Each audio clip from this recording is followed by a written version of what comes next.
നിങ്ങൾ കണ്ടുകൊണ്ടിരിക്കുന്നത് Jose Mons clicks. MSc Elsa 3 പോലെയുള്ള ഒരു ഫീഡർ ഷിപ്പാണ് നിങ്ങൾ ഈ കാണുന്നത്. ഏകദേശം 1.5 കൊല്ലം മുൻപാണ് ഞാൻ ഈ കപ്പലിൽ ജോലി ചെയ്തത്.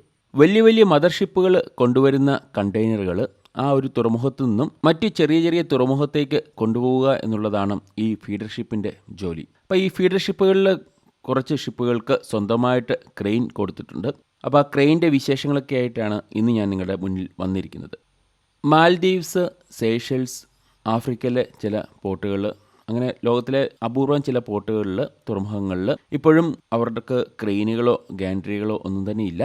അപ്പം അങ്ങനെ വരുന്ന സാഹചര്യങ്ങളിൽ ഇതുപോലുള്ള ഫീഡർഷിപ്പുകളിൽ സ്വന്തമായിട്ട് ക്രെയിൻ ഉള്ളത് കൊണ്ടാണ് നമുക്ക് കണ്ടെയ്നറുകൾ അവിടെ ഡിസ്ചാർജ് ചെയ്യുകയും ലോഡ് ചെയ്യുകയും ഒക്കെ ചെയ്യാൻ സാധിക്കത്തുള്ളൂ. ഈ കപ്പലിൻ്റെ ക്രെയിൻ്റെ ഉള്ളിലേക്കാണ് ഇപ്പോൾ പോകുന്നത്. അപ്പോൾ അതിനുവേണ്ടി കുറേ ലാഡറുകൾ കൊടുത്തിട്ടുണ്ട്. അത്യാവശ്യം നല്ല ഉയരത്തിലാണ് നമുക്ക് എത്തിച്ചേരേണ്ടത്. അപ്പോൾ അവിടെയാണ് ക്രെയിൻ ഓപ്പറേറ്റ് ചെയ്യുന്ന ആളൊക്കെ ഇരിക്കുന്നത്.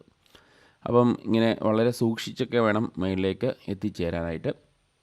ഇപ്പോൾ മാൽദീവ്സ് പോലുള്ള രാജ്യങ്ങളിൽ കപ്പൽ കരയ്ക്കടുക്കാനുള്ള സൗകര്യം ഒന്നും ഇല്ല.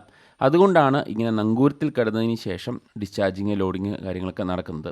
അപ്പോൾ നമ്മൾ ഒരു സെറ്റ് ലാഡർ കയറി ആ ഡോർ തുറന്ന് അടുത്ത സെറ്റ് ലാഡർ പ്രവേശിക്കുകയാണ്. അങ്ങനെ കഷ്ടപ്പെട്ട് ഒരു വലിയ മല കയറുന്ന ലാഘവത്തോടെ ക്രെയിനിൻ്റെ ഏകദേശം മുകൾ ഭാഗത്ത് എത്തിച്ചേർന്നിരിക്കുകയാണ്. അപ്പോൾ ക്രെയിൻ ഉപയോഗിക്കുമ്പോൾ വലിയ സ്റ്റീൽ വയറുകൾ ഉപയോഗപ്പെടുന്നുണ്ട്. അതനുസരിച്ച് അത് ചുറ്റിയേക്കുന്ന ഡ്രമ്മ് കറങ്ങുന്നുണ്ട്. അപ്പം ഈ ക്രെയിൻ ഉപയോഗത്തിൻ്റെ സമയത്ത് അത്യാവശ്യം നല്ല നോയ്സാണ്, നല്ല സൗണ്ടാണ്. അപ്പോൾ അത് അകത്തോട്ട് വരാതിരിക്കാനായിട്ട് ക്രെയിൻ ഓപ്പറേറ്ററിൻ്റെ ക്യാബിന് ഒരു സൗണ്ട് പ്രൂഫായിട്ടുള്ള ഡോറ് വെച്ചിട്ടാണ് അടച്ചിരിക്കുന്നത്. അപ്പോൾ അത് തുറന്ന് അകത്ത് കയറി ചെറിയൊരു ഫയർ എക്സ്റ്റിങ്ക്വിഷറൊക്കെ അവിടെ വെച്ചിട്ടുണ്ട്. ക്രെയിൻ ഓപ്പറേറ്റർ ഓരോരോ കണ്ടെയ്നറുകൾ ഡിസ്ചാർജ് ചെയ്തുകൊണ്ടേ ഇരിക്കുകയാണ്. അപ്പോൾ ആ ഒരു സമയത്ത് ഞാൻ കുറച്ചും കൂടെ മുകളിൽ കയറി ആ ക്രെയിൻ്റെ ഏറ്റവും മുകളിലുള്ള ഭാഗത്ത് എത്തിയിട്ടുണ്ട്. അപ്പോൾ നമുക്ക് അവിടെ എന്തെങ്കിലും മെയിൻ്റനൻസിനായിട്ടൊക്കെ കയറുമ്പോഴത്തേക്കും സേഫ്റ്റി ഹാർനസ് പോലുള്ള എല്ലാ സുരക്ഷാ സംവിധാനങ്ങളൊക്കെ വെച്ചിട്ട് മാത്രമേ കയറാറുള്ളൂ. അപ്പോൾ നമുക്ക് അവിടെ നിന്ന് നോക്കിക്കഴിഞ്ഞാൽ ആ കപ്പലിൻ്റെ ബാക്കി കാഴ്ചകളൊക്കെ കാണാം. 3 ക്രെയിനാണ് ഈ കപ്പലിൽ കൊടുത്തിരിക്കുന്നത്. അപ്പം വേറെ കുറച്ച് കപ്പലുകളും അവിടെ നങ്കൂരത്തിൽ കിടപ്പുണ്ട്. ഈ ക്രെയിനുകളൊക്കെ ഉപയോഗിക്കാനുള്ള പവർ കിട്ടുന്നത് കപ്പലിനുള്ളിലുള്ള ജനറേറ്ററുകൾ പ്രവർത്തിച്ചിട്ടാണ്. വളരെ സൂക്ഷ്മതയോടുകൂടിയാണ് ക്രെയിൻ ഓപ്പറേറ്റർ അവിടെ പ്രവർത്തിപ്പിക്കുന്നത്. അപ്പോൾ ചില സമയത്ത് ആ പുള്ളിക്ക് എന്തെങ്കിലും ബുദ്ധിമുട്ടുണ്ടെങ്കിൽ അവിടെ വോക്കി ടോക്കി വെച്ചിട്ട് താഴെയുള്ള ആളുകളുമായിട്ട് സംസാരിക്കും. അപ്പോൾ എന്തൊക്കെയാണ് പ്രശ്നം എന്നുള്ള കാര്യങ്ങൾ അങ്ങനെയാണ് ആ പുള്ളി അത് ശരിയാക്കി എടുക്കുന്നത്.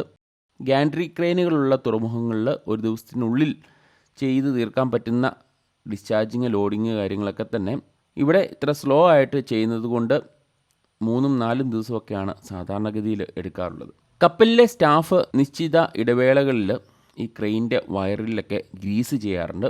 വയറിൽ മാത്രമല്ല, ക്രെയിൻ്റെ മൂവിങ് ആയിട്ടുള്ള പല പാർട്സുകളിലും ഗ്രീസ് ഗൺ ഉപയോഗിച്ചും ഗ്രീസ് ചെയ്യാറുണ്ട്. അതോടൊപ്പം തന്നെ ക്രെയിൻ ഉപയോഗിക്കുന്ന സമയത്ത് ഇടയ്ക്കിടയ്ക്ക് വന്ന് അവിടുത്തെ മെഷീനറീസിൻ്റെയൊക്കെ ടെമ്പറേച്ചർ, ഈ ചെറിയ ടെമ്പറേച്ചർ ഗൺ ഉപയോഗിച്ചിട്ട് നോട്ട് ചെയ്ത് എടുക്കാറുണ്ട്. അപ്പോൾ ഏതെങ്കിലും ടെമ്പറേച്ചർ നിശ്ചിത ലെവലിന് മുകളിലേക്കാണെങ്കിൽ എന്തുകൊണ്ടാണ് ഓവർ ഹീറ്റ് ആകുന്നതെന്നുള്ള കാര്യം എഞ്ചിനീയേഴ്സ് വന്ന് ചെക്ക് ചെയ്യാറുണ്ട്. അതുപോലെ ക്രെയിനിൻ്റെ ഓയിൽ ലെവൽ ചെക്ക് ചെയ്യുക എന്നുള്ളതും ഇടയ്ക്കിടയ്ക്ക് ചെയ്യേണ്ടതാണ്. ഇപ്പോൾ മാൽദീവ്സ് പോലുള്ള ടൂറിസ്റ്റ് രാജ്യങ്ങളിൽ അവിടുത്തെ സ്വന്തമായിട്ടുണ്ടാക്കുന്ന ഒന്നും തന്നെയല്ല, എല്ലാം തന്നെ പുറത്തുനിന്ന് കൊണ്ടുവരുന്നതാണ്. അപ്പോൾ ഇതുപോലുള്ള കണ്ടെയ്നർ ഷിപ്പുകളിൽ കണ്ടെയ്നറിനുള്ളിലാണ് എല്ലാ സാധനങ്ങളും കൊണ്ടുവരുന്നത്. കപ്പൽ കരയ്ക്കടുക്കാനുള്ള സംവിധാനങ്ങളൊക്കെ കുറവായതുകൊണ്ടാണ് ഞാൻ നേരത്തെ പറഞ്ഞതുപോലെ നങ്കൂരത്തിൽ കിടക്കുന്നത്. അപ്പം ചെറിയ ബാർജുകൾ ടഗിൻ്റെ സഹായത്തോടുകൂടി കപ്പലിൻ്റെ സൈഡിലേക്ക് കൊണ്ടുവരികയും അതിലേക്കാണ് നമുക്ക് ഈ ലോഡഡ് ആയിട്ടുള്ള വെയിറ്റുള്ള കണ്ടെയ്നറുകൾ കൊണ്ട് ഇറക്കുന്നതും. 20 അടി നീളവും 40 അടി നീളവുമുള്ള 2 തരത്തിലുള്ള കണ്ടെയ്നറുകളാണ് മെയിനായിട്ട് ഇവിടെ ഇറക്കുന്നത്. അപ്പോൾ അത്യാവശ്യം നല്ല വെയിറ്റുള്ള കണ്ടെയ്നറുകളാണ്. മറ്റ് ഗാൻട്രി ക്രെയിനുകളുള്ള പോർട്ടുകളിൽ ഇത്രയും ആൾക്കാരുടെ ഒന്നും ആവശ്യമില്ല ഒരു കണ്ടെയ്നർ ലോഡ് ചെയ്യാനും ഡിസ്ചാർജ് ചെയ്യാനൊക്കെ. ആ ഗാൻട്രി ഓപ്പറേറ്റർ തന്നെയാണ് ഈ ഒരു സ്പ്രെഡർ കണ്ടെയ്നറിന് മുകളിൽ വയ്ക്കുകയും ലോക്ക് ചെയ്യുകയും ഒക്കെ ചെയ്യുന്നത്. എന്നാൽ ഇവിടെ ചെറിയ മാനുവൽ സിസ്റ്റമാണ്, പണ്ടത്തെ സിസ്റ്റമാണ്. അതുകൊണ്ട് തന്നെ ഒരു സ്പ്രെഡർ ഇതുപോലെ മുകളിൽ വെച്ചതിന് ശേഷം ആളുകൾ ലോക്ക് ചെയ്യുന്നു. അതിനുശേഷം അടുത്ത കണ്ടെയ്നറിലേക്ക് അവർ ലാഡറൊക്കെ വഴി ഇറങ്ങി, അങ്ങനെയാണ് ഇവിടുത്തെ സിസ്റ്റം. അപ്പോൾ ഇതുപോലുള്ള ഡിസ്ചാർജിങ് ലോഡിങ്ങൊക്കെ ചെയ്യുമ്പം കപ്പലിന് നല്ല സ്റ്റെബിലിറ്റി ഉണ്ടെങ്കിലേ ഇതൊക്കെ ചെയ്യാൻ സാധിക്കത്തുള്ളൂ. അല്ലെങ്കിൽ ഈ ക്രെയിനൊക്കെ ഓപ്പറേറ്റ് ചെയ്യുമ്പം കപ്പൽ മറിയാനൊക്കെയുള്ള സാധ്യതകൾ കൂടുതലാണ്. അപ്പോൾ അതൊക്കെ നമ്മൾ ഉറപ്പ് വരുത്തിയതിന് ശേഷം മാത്രമാണ് ഇങ്ങനത്തെ ഡിസ്ചാർജിങ് അല്ലെങ്കിൽ ലോഡിങ് ചെയ്യുന്നുള്ളൂ. അപ്പോൾ കടൽ ശാന്തമായിട്ട് കിടക്കുമ്പോഴാണ് നമുക്ക് കപ്പലിൻ്റെ ക്രെയിൻ ഉപയോഗിക്കാൻ സാധിക്കത്തുള്ളൂ. നമ്മൾ MSC എൽസ 3യുടെ കേസിൽ അവിടെ കടൽ നല്ല രീതിയിൽ പ്രക്ഷുബ്ധമായിരുന്നു. അതുപോലെ തന്നെ കപ്പൽ നന്നായിട്ട് ചെരിയുകയും ചെയ്തിരുന്നു. അതുകൊണ്ടാണ് ക്രെയിൻ ഉപയോഗിക്കുന്നത് പ്രായോഗികമല്ലെന്നുള്ള കാര്യം പറഞ്ഞത്. അതുപോലെ ഞാൻ നേരത്തെ പറഞ്ഞതുപോലെ നല്ല പവർ ആവശ്യമുണ്ട് ക്രെയിൻ ഉപയോഗിക്കാൻ. ജനറേറ്ററിലും നല്ല രീതിയിൽ പ്രവർത്തനക്ഷമതയുള്ളതാണെങ്കിൽ മാത്രമേ ഇതൊക്കെ ഉപയോഗിക്കാൻ സാധിക്കത്തുള്ളൂ. ഇപ്പോൾ ഒരു ടഗ് കാലിയായിട്ടുള്ളൊരു ബാർജിനെ വലിച്ചുകൊണ്ട് വന്നിട്ടുണ്ട്.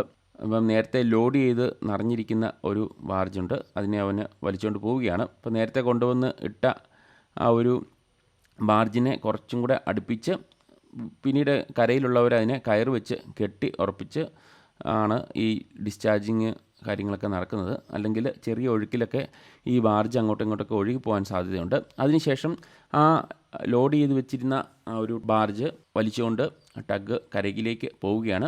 അപ്പോൾ ഈ ബാർജിൽ നിന്ന് ഡിസ്ചാർജ് ചെയ്യാനായിട്ടുള്ള ചെറിയ ക്രെയിനുകൾ കരയിലുണ്ട്. അത് വെച്ചിട്ടാണ് അവിടെ ഡിസ്ചാർജിങ് നടക്കുന്നത്. എന്നാൽ ഇത്തരം പൊക്കമുള്ള കപ്പലിലെ കണ്ടെയ്നറുകൾ ഡിസ്ചാർജ് ചെയ്യാൻ ആ ക്രെയിനുകൾക്ക് സാധിക്കത്തില്ല. സ്വന്തമായിട്ട് ക്രെയിനുള്ള കപ്പലിന് മാത്രമേ ഉള്ളൂ ഈ ഒരു തുറമുഖത്ത് ഡിസ്ചാർജിങ് അല്ലെങ്കിൽ ലോഡിങ് ചെയ്യാൻ സാധിക്കത്തുള്ളൂ. അപ്പോൾ ഈ കാഴ്ചകളൊക്കെ കണ്ട് ഞാൻ പയ്യെ ക്രെയിനിൻ്റെ താഴത്തേക്ക് പോവുകയാണ്. അപ്പോൾ മറ്റൊരു വീഡിയോ ആയിട്ട് കാണുന്നവരേക്കും stay tuned, stay safe. Thank U.